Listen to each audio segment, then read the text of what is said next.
of course, will be always, comedy and drama. Drama, tawag natin drama di ba? Pag drama, pagka yung miiyak tayo. Ganun lang naman tayo kasimple, di ba? Pag nakakatawa, comedy. Pag nakakayak, drama, di ba? Wala tayong konsepto wala tayong konsepto ng tragedy Tragedy in the Greek sense, no? Kasi yung tragedy has a total whole philosophy behind it, etc.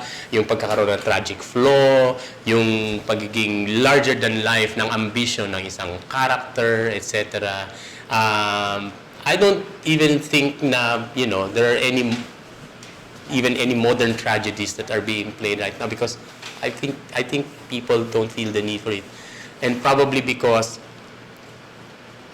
the horrors outside in reality are much more horrifying than what we see on tragedy. Kumbaga parang pag nakakita ka ng Oedipus the King, ay naku, ginawa na yan.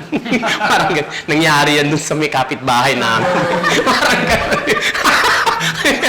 Been there, done that. Parang gano'n. Kumbaga, guys, sabi nga ni Walter Kaufman, ever since the Holocaust, who could top that? Parang gano'n.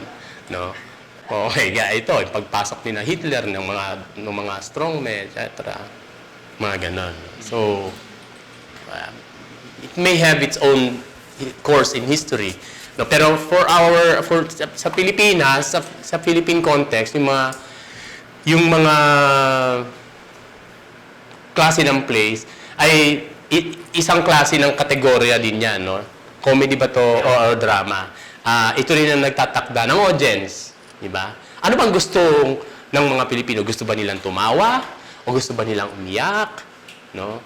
Di ba sila, parang ganon. So, again, it will depend on, sabi ko before, on one, how you view the situation. No? One of the best satirists na alam natin, si Dario Fo. Alam mo si Dario Fo? Naku, kailangan makilala mo si Dario Fo dahil gusto mo ng satire. No? He employed the Commedia dell'arte. Italian siya, F-O. Dario. Lalaking Daria.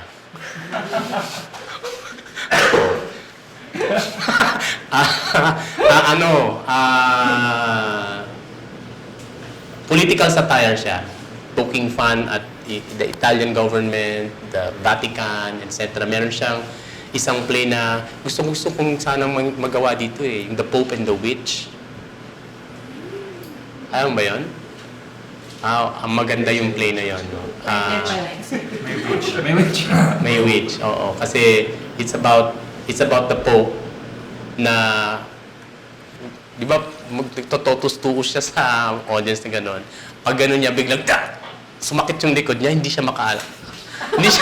As in, hindi niya talaga naging malaking problema sa Vatican na nakaganon siya. So, sino ang makakaano noon? Sino makakagamot noon? Hanggang na-realize nila, ang tanging makakagamot noon ay isang babae sa Roma kung saan ang trabaho niya ay mag-provide, ang kanyang NGO, may NGO siya, mag-provide ng clean needles para sa mga drug addict. At saka, meron siyang gagamiting na pinagbabawal ng Catholic Church. And so they had to secretly make her heal the Pope. Kasi ang tingin sa kanya, kung ano-ano mga kinokongkok niya. So it's really a funny, but at the same time, in fact, it's one of his less acclaimed works. Parang dito, obvious mo naman. Parang ganun siya. Pero, but his works are really indeed very, very, very, very funny. No? I mean, for him to be able to tackle very serious issues and put it in a funny light requires a particular skill in framing the situation. Diba? O, yun talaga, comedy. Ang pinag-uusapan. Meron naman yung, yung dramatic style talaga, na I guess, medyo mas maraming mga mga playwrights in the past ang mas ito yung natatakel. Sino bang Filipino playwright na ang focus lang ay comedy? Parang wala, ano? Wala akong wala. I may be wrong. Pero mas ang tendency na sinusulat, dahil seryoso, siniseryoso din natin. We don't go against the grain. Although, of course, meron, ano? Mga plays ni Al Santos are also comic in a way. And there are some plays of Rene that are funny, but mostly they are yung drama ang mode. When I say drama, hindi OA drama, but just serious yung mood na nararamdaman mo. Ganon. So these are different things that you can take into consideration. Kasi gaya sabi ko, ididikta nito pati yung kung paano niyo nakikita yung set. Kung paano niyo nakikita yung narinig, yung music na ginagamit. Hindi na naman drama na nakakatawa. Yeah. Comedy na siya.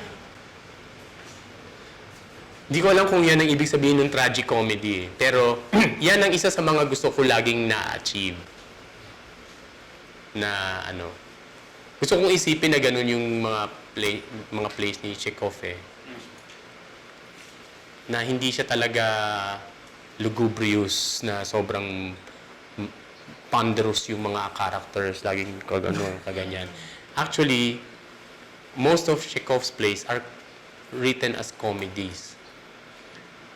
Iba nga nag-away nga sila ni Stanislavski dahil ang tingin naman ni Stanislavski, drama to. Yung mga pelikula ni Alexander Payne, hindi mo alam kung comedy o drama. Kasi natatawa ka, pero at the same time, parang ang lungkot.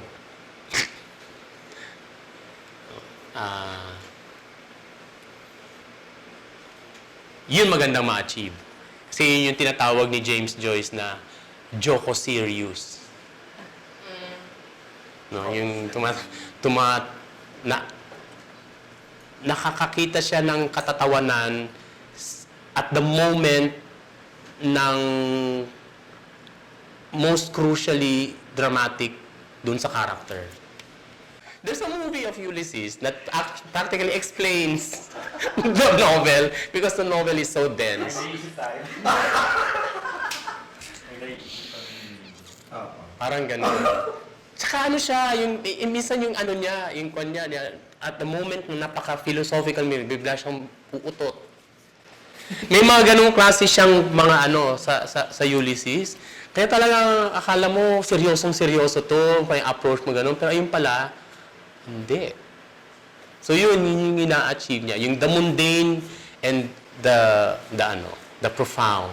But in doing so, will it not break, diminish, or yung supposed to,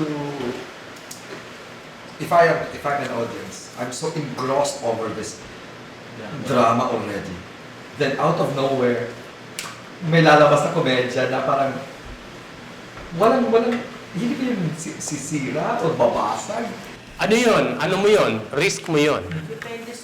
Depende yun eh. Kasi madalas makukuha. Panoorin mo yung About Schmidt ni Jack Nicholson. Meron akong kilala na iyak ng iyak doon sa pelikulang yun. As in, sobrang siyang iyak ng iyak. Ako naman tawa ako ng tawa. In fact, nanalo si Jack Nicholson doon for Best Actor, di ba? At ang kanyang famous speech, thank you very much for this award, for this being Best Actor Drama Award. But all the while, I thought we were doing comedy. Nanalo siya sa drama. So, hindi mo alam kung ano ba yun. Insulto ba yun? Hindi ba nila na-gets? Pero binigyan siya ng award. So, magandang yun eh. Magandang goal yun sa writing. In fact, ako sinusubukan ko laging ma-achieve yun eh. Pero, siyempre, you're not always successful as with any other endeavor in your lives.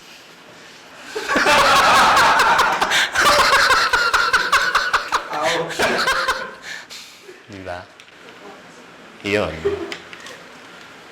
Dati kasi, hanggang ngayon pa rin ba, yun pa rin yung tingin natin, or tingin nyo na before kasi di ba yung comedy and tragedy, nahati sila kasi depende kung ano yung magiging outcome nung character. Kung comedy, parang, not sure na-meet niya yung objective niya, nakuha niya tragedy is yung failure to do so. Ganun pa rin ba?